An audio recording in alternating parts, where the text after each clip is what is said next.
Blackwood Valley, autumn 1887. Anders Jensen began building his roof for the second time, and his neighbors were certain he had finally taken leave of his senses.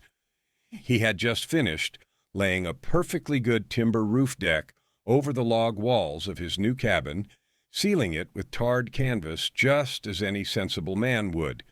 But then he did something that stopped conversation at the nearby logging camp and caused men to lean on their axes and just stare.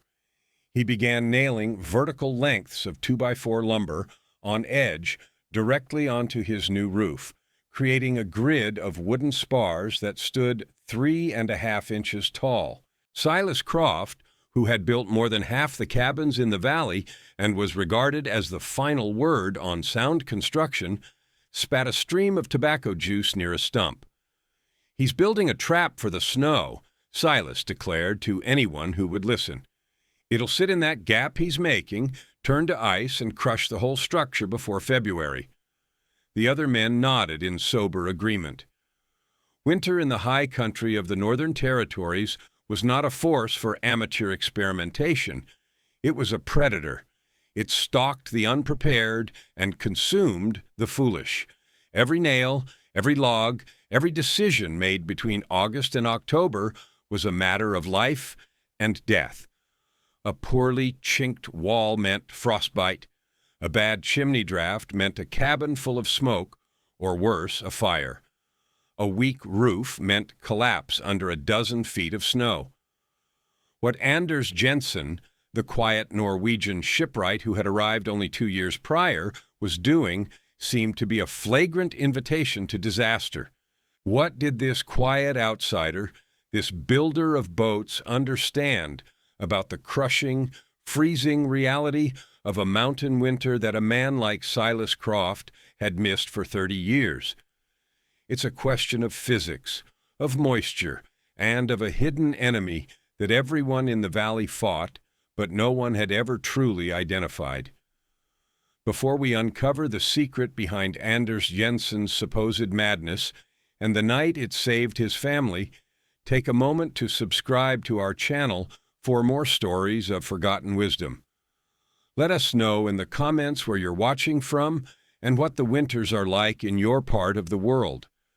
The answer to Anders's success lies not in what he added, but in the empty space he so deliberately created.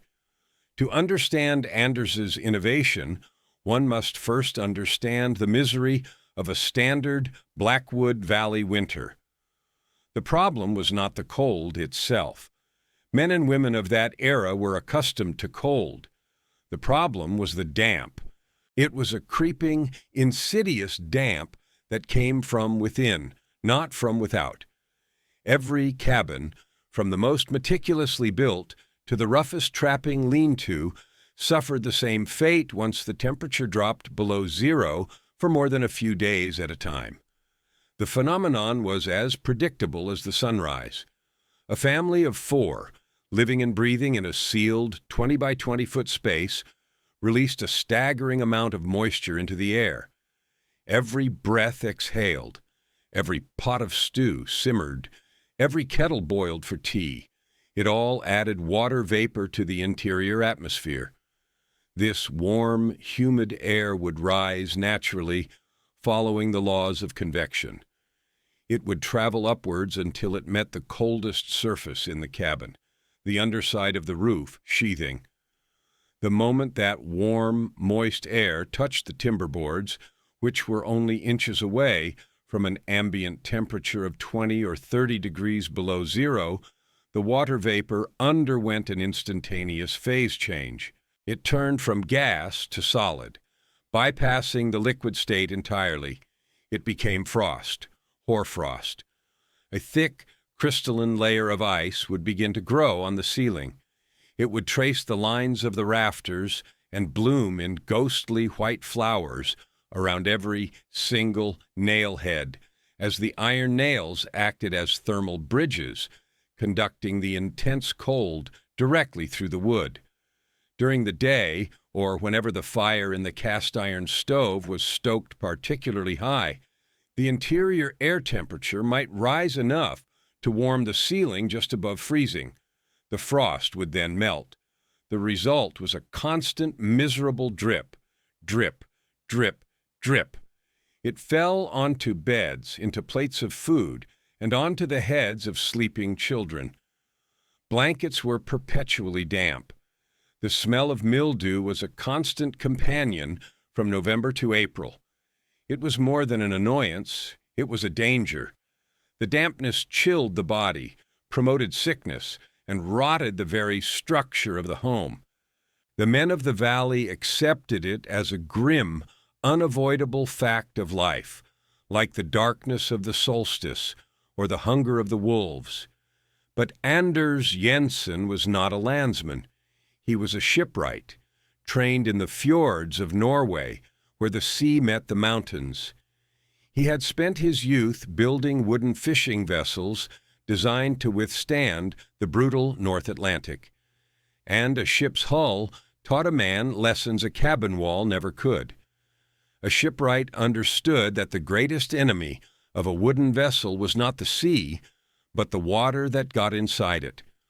More than that, he understood condensation. He had seen it happen 1,000 times.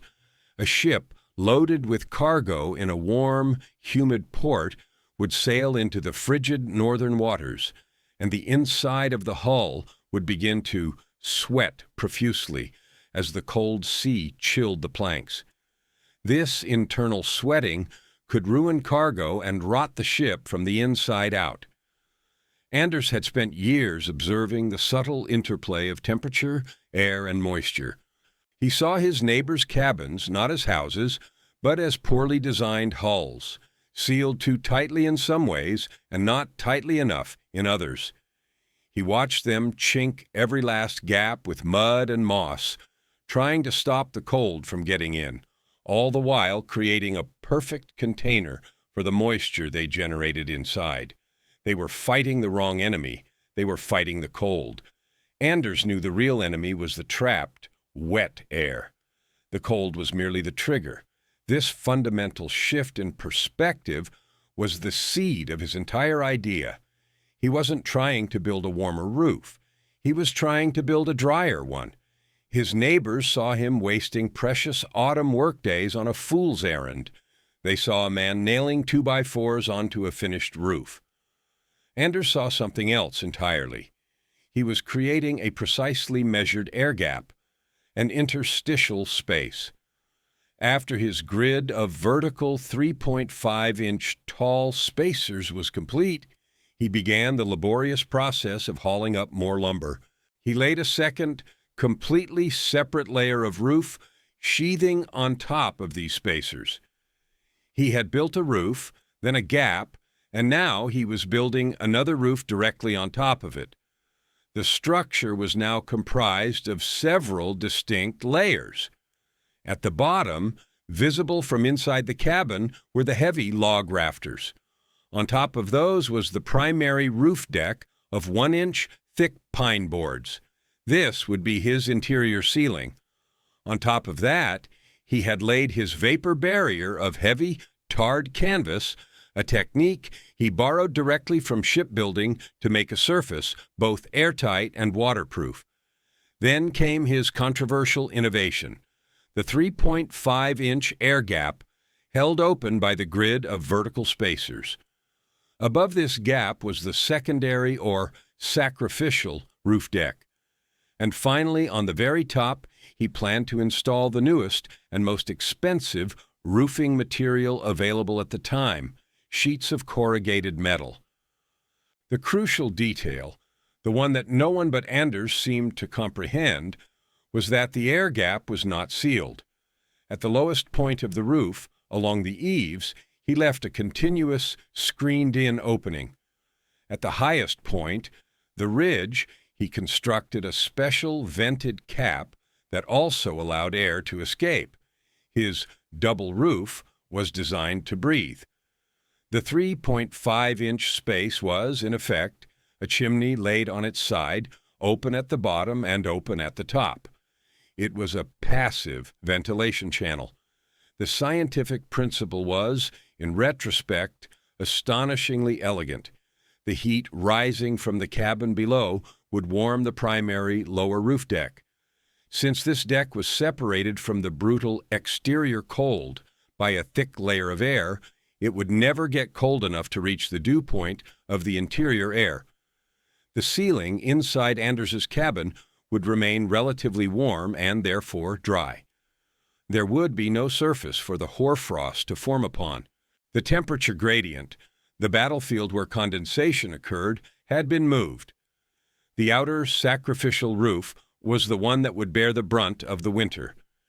It would become intensely cold, easily reaching 30 or 40 degrees below zero, but it was only exposed to the dry, cold outside air and to the air moving within the ventilation channel. Any small amount of moisture that might find its way into the channel would be carried away by the constant, subtle airflow. This airflow was driven by a simple thermosiphon effect, the air in the gap being slightly warmer than the absolute coldest outside air would naturally want to rise and exit through the ridge vent, drawing in colder, drier replacement air from the eaves. The cabin would stay warm and dry, protected by a thermal blanket of air, while the outer roof and the moving air within the gap did all the work of fighting the cold and the moisture. It was, in essence, a primitive version of what modern builders call a cold roof or a vented roof assembly. It was a system designed not to block the cold, but to manage it. Silas Croft, however, saw only a complex and expensive folly. He made a special trip over to Anders's homestead, his face a mask of genuine concern mixed with undisguised condescension. Elara, Anders's wife, stood nervously by the cabin door, wringing her hands in her apron. "Anders," Silas began, his voice leaving no room for argument, "I feel it's my duty as a neighbor to tell you what you're doing is wrong, dangerously wrong." Anders stopped his work, hammer in hand, and looked down from the roof. He did not speak. "That gap you've built," Silas continued, pointing with the stem of his pipe, "it's going to collect cold. It's an empty space, son. Nature will fill it with the coldest air it can find. You've put a layer of winter right on top of your ceiling. The heat from your stove will rise, hit that pocket of cold, and stop dead. You'll burn twice the wood just to stay half as warm. You're building a monument to fear, not a house." Anders listened patiently. He looked at Silas, then at his own handiwork, the neat rows of spacers, the carefully laid boards. He understood the man's logic. It was the logic of a world where insulation meant mass. Thick logs, heavy sod, packed earth. The idea of using empty space, of using air itself as a tool, was completely alien. "Perhaps," Anders said, his Norwegian accent still thick, "we will see come January." The dismissal, quiet as it was, infuriated Silas. It was a rejection of decades of hard-won experience. He turned and stomped away without another word. The encounter became the talk of the valley. At the trading post, the story grew with each telling. Anders Jensen wasn't just building a funny roof. He was installing a special compartment to import Arctic air directly into his home. Men laughed into their beards. He was the educated fool, the shipwright who thought a mountain was a wave. The ridicule was constant and public. "Here Jensen's putting in a second stove," one trapper joked, "one to heat the cabin and a bigger one to heat his roof cellar." "You're wasting good timber on a foolish experiment," another neighbor had told him directly just a week before, shaking his head in pity. Even Elara, who trusted her husband's skill implicitly, felt the weight of the community's judgment. One evening, as the autumn chill deepened and the first snows began to dust the high peaks, she watched him sketching designs on a piece of scrap wood by the firelight. "Anders," she whispered, "Silas Croft has built his own house 3 times. He has never been sick a winter. The others, they laugh at us. Are you sure?" The wood for the second roof could have been for the woodshed. The money for the metal sheets could have bought another cow. He put down his charcoal and took her hand. His was calloused and strong. "A ship that sweats from the inside is a dying ship, Ilara," he said softly. "A house is the same. I am not trying to keep the cold out. I am trying to let the damp escape. Trust me." She did trust him. But as the days grew shorter and the great brooding cold of the north began to descend, a knot of fear tightened in her stomach. Their two young children, Lars and Sophia, played on the floor, oblivious. Their survival depended entirely on her husband's strange, ridiculed theory. The valley waited and watched for the winter to deliver its verdict. The winter arrived not as a guest, but as an invading army. It began in late November with a week of heavy, wet snow that bowed the branches of the pines and buried the fences. Then the skies cleared and the temperature plummeted. The old-timers called it a snapping cold, a dry, windless cold, so profound that the trees would crack with a sound like a rifle shot as the sap inside them froze and expanded. By the second week of December, the thermometer at Croft's Mercantile, a new and supposedly reliable instrument from back east, had sunk to 25 degrees below zero and stayed there. This was the beginning of what would be remembered in the valley's lore as the Great Freeze of '88. For 23 consecutive days, the temperature never rose above zero. At night, it regularly fell to -30, and on 2 occasions it touched an almost unimaginable -38 degrees Fahrenheit. The wind picked up, a relentless, scouring force that drove the cold into every crack and crevice. The valley hunkered down for a siege. Inside Silas Croft's own cabin, a structure considered the pinnacle of local craftsmanship, the battle was being lost.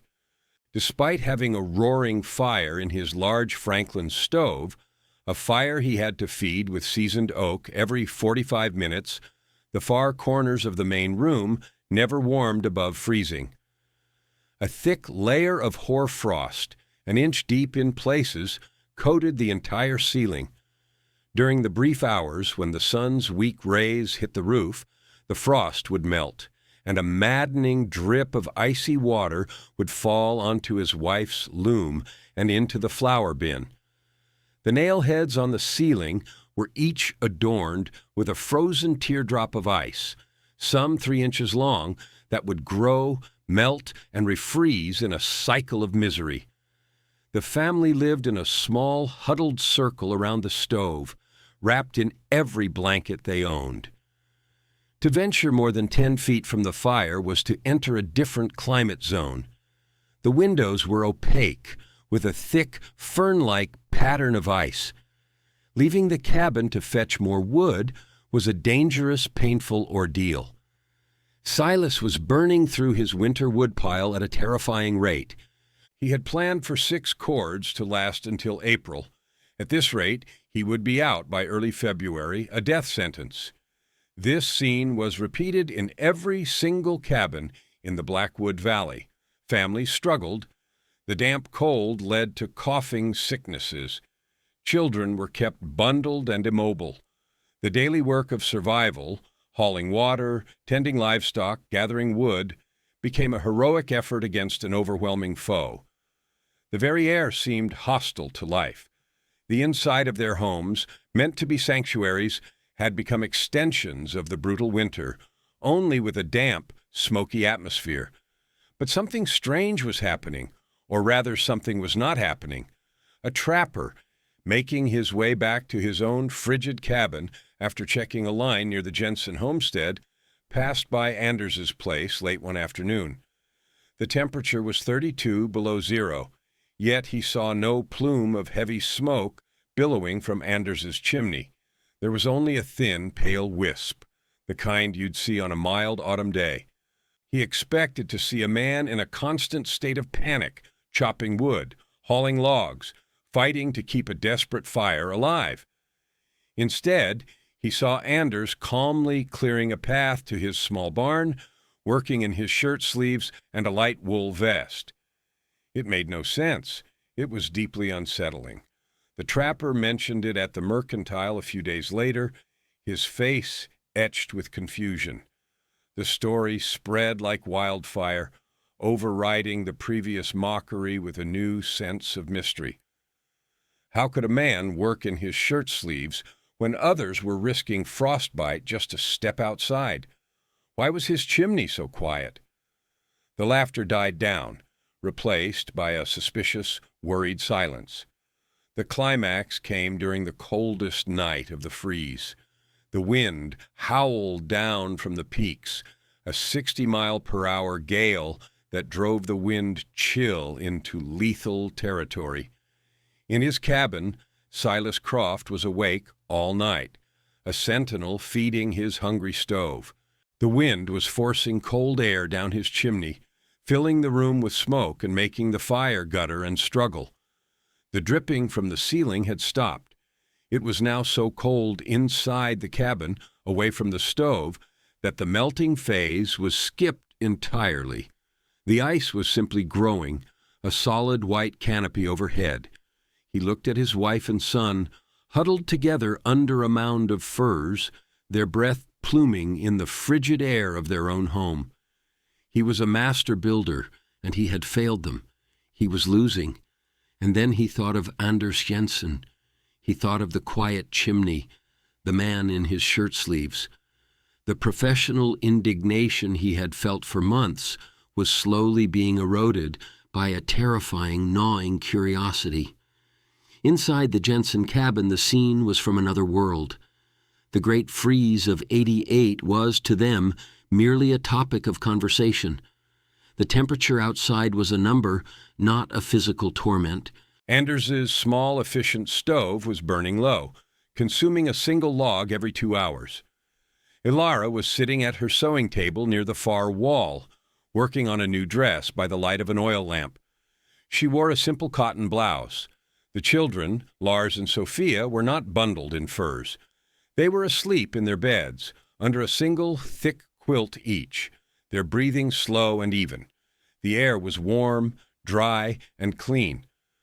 The single-pane windows had a thin line of frost at the very bottom edge, but were otherwise clear enough to see the moon shining on the snow. And the ceiling was the miracle. It was bare, clean wood. There was not a single crystal of frost, not one drop of moisture. The nail heads were just nail heads, flush and inert. The warm, moist air from their breathing and their single pot of simmering soup rose, met the warm, dry pine boards of the ceiling, and simply circulated back down. The dew point was never reached. The enemy had been disarmed before the battle could even begin.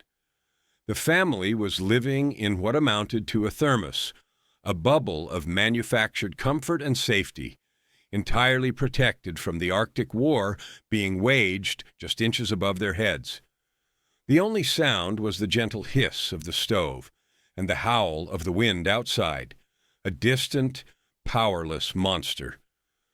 The next morning the wind died down, but the cold remained, a solid, silent presence at 35 below zero. Silas Croft could stand it no longer. The mystery was a weight he could not bear. He bundled himself in every layer of clothing he owned, pulled a scarf over his face, and took down the new brass and glass thermometer from its hook in the mercantile. He had to know. He had to see it, to measure it. He trudged through the deep, squeaking snow, the half-mile trek to the Jensen place, feeling like a polar expedition. He arrived to find Anders outside again, calmly feeding his 2 placid milk cows in the lean-to barn.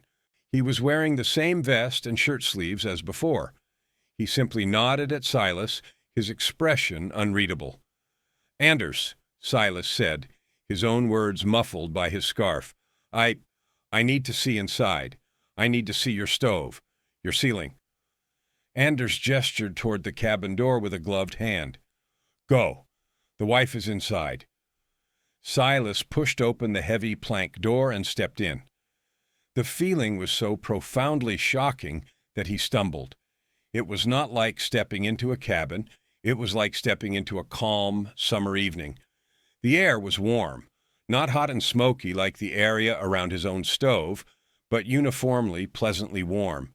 He instinctively started to pull off his heavy outer coat. He unwrapped his scarf and stared.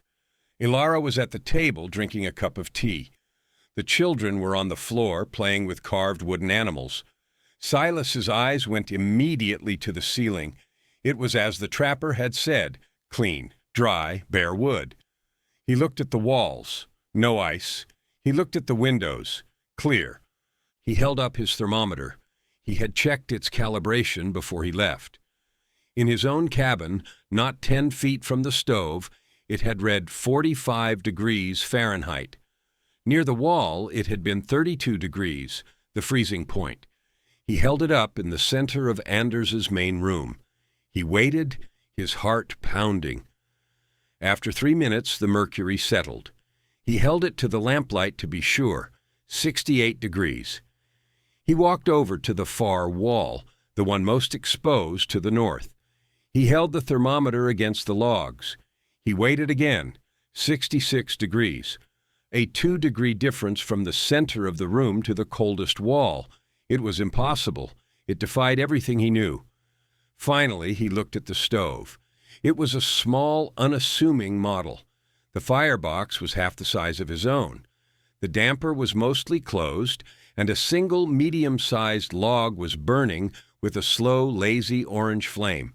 He turned to Ilara, his face a mixture of awe and disbelief.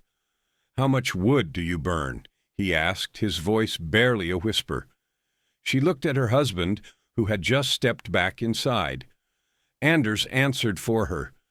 "In this cold, a little more than usual," he said. "Maybe 6 logs a day, 1 for the night." Silas Croft felt a wave of dizziness. 6 logs a day.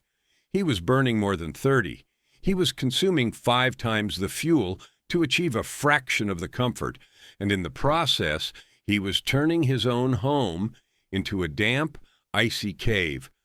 The sheer, undeniable data was a physical blow. The numbers did not lie.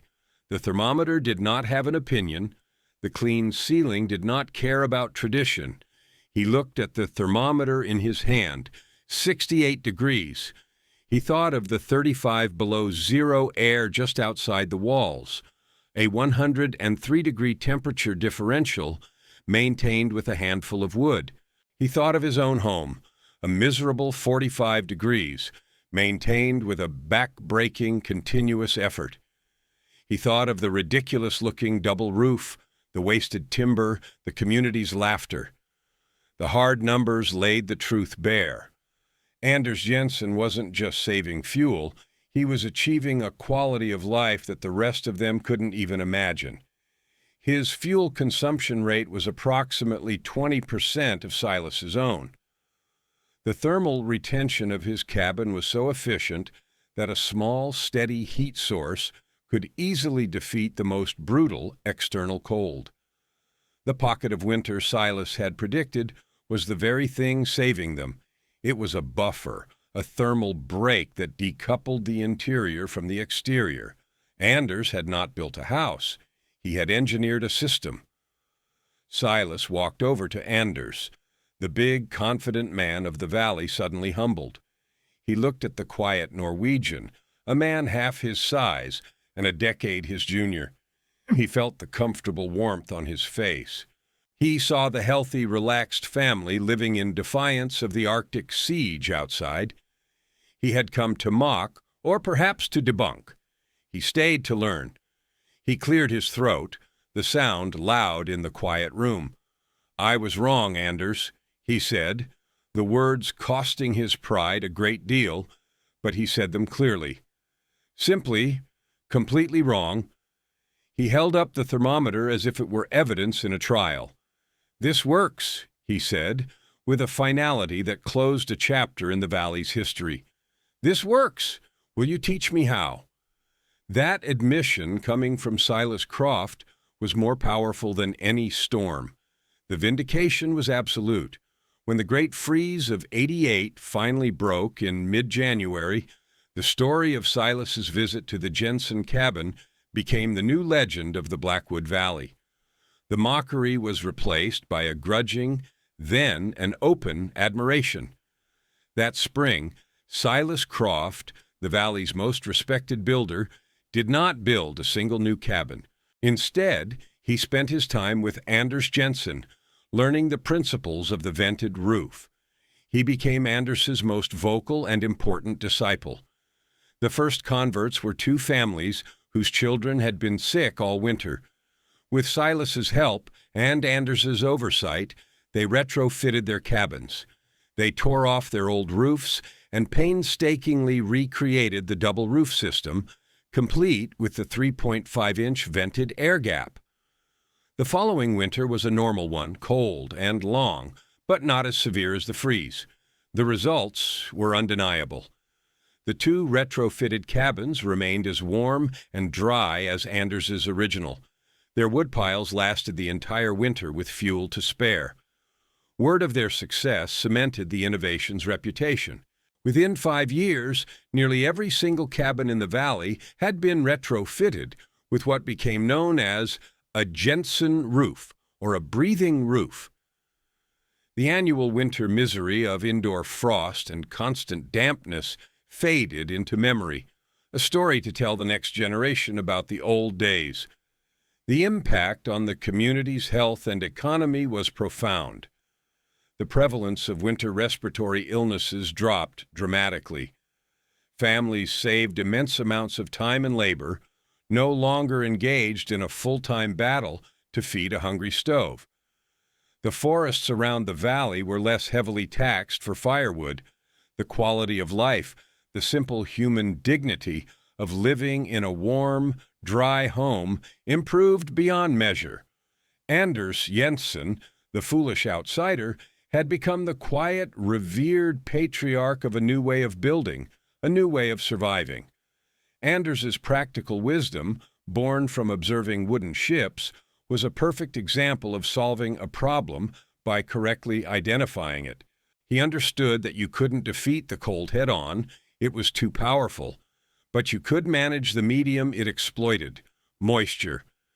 The principle he implemented is now a fundamental concept in modern building science. His breathing roof is known today as a vented roof assembly or a cold roof.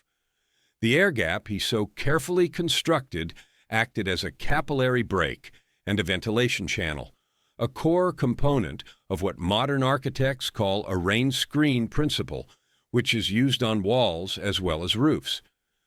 The idea is to decouple the outer weather shielding layer from the inner insulated structural layer, creating an air pressure equalized, back-ventilated space that handles any moisture that gets past the first line of defense. Anders had, through pure observation and logical deduction, created a high-performance building envelope more than a century before the term even existed. He had demonstrated that a thin layer of intelligently managed air could be a more effective insulator than a thick layer of solid, thermally conductive material like wood. His innovation was not just a new way to build a roof. It was a testament to the power of questioning convention, of applying knowledge from one field to another, and of having the courage to withstand ridicule in the service of a better idea. The ultimate vindication came not from arguing, but from the silent, irrefutable data delivered by a simple glass thermometer on the coldest day of the year. It proved that in the face of nature's harshest tests, practical wisdom will always triumph over dogmatic tradition. The humility of a man like Silas Croft to see the evidence and admit his long-held beliefs were wrong was just as crucial. It allowed the innovation to spread, saving countless others from the cold. The story of the double roof is a powerful reminder that sometimes the most profound solutions are not about adding more, but about creating space for a system to breathe. It teaches us that the answers to our greatest challenges are often hidden in plain sight, waiting for someone with a different perspective to see the problem for what it truly is. If you found this story of historical innovation compelling, please consider liking this video and subscribing to our channel for more content that uncovers the lost wisdom of the past. We'd love to hear your thoughts in the comments. Would you trust an unconventional design like this for your own home, even if it meant going against established experts? And as a look ahead, our next video will explore the mystery of the sunken fences of the Great Plains and how a simple trench saved entire homesteads from a very different kind of natural disaster. Disclaimer: the story, characters, and specific events depicted in this video are fictionalized for dramatic and educational purposes. The building techniques described are based on historical principles and are not intended as a guide for modern construction. All building projects should be undertaken with the guidance of qualified professionals and in accordance with current local building codes, safety standards, and engineering best practices. This content is for entertainment and informational purposes only.